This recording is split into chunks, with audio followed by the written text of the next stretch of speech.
And Hope, look, I guess it's knockout football now, you know. How different is it when you're comparing for a game like this versus sort of the tournament football that we will have seen before? Well, the pressure amounts throughout the tournament. You hope to be prepared the same way in group play as you are in the knockout rounds, but unfortunately, that's not reality.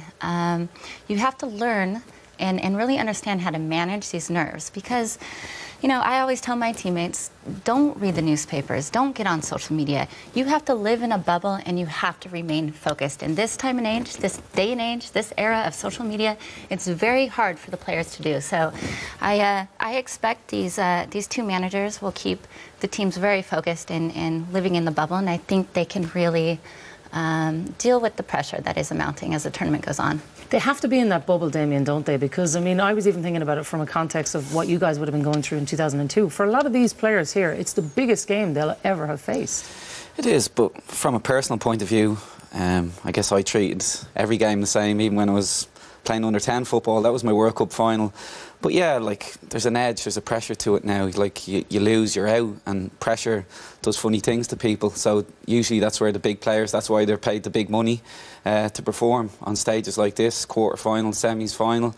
I agree with Hope, the nerves, the media even. You know, back in 2002 when we were playing Diddy in Germany, like, I didn't know the nation came to a standstill. I just go back and rest and have a sleep and eat my food and just get prepared for the next game. Whereas nowadays there's no hiding place.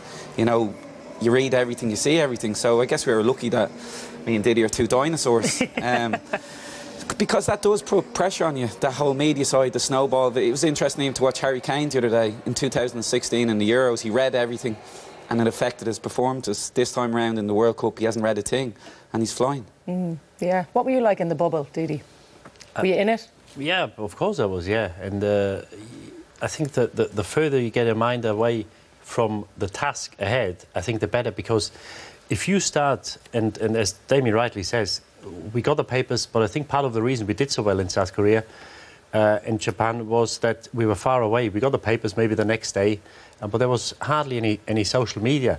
And you get faced with these things on a daily basis, and the more you read, I think the more it saps your energy, because you've got to get your mind away. And I think there have been in the past, situations where teams went on the pitch and they were spent and they lost the game before the game even started, because they spent so much energy in the lead up to the game thinking about it, that you forget the task ahead, because when the game starts, that's when you have to be there. And some start thinking about the game an hour before the game, 2 hours before.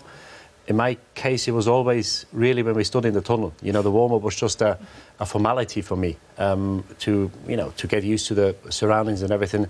And when the game starts, you've got to be there. And that's the job of the managers, because these two teams, they wouldn't have many players who play for top clubs.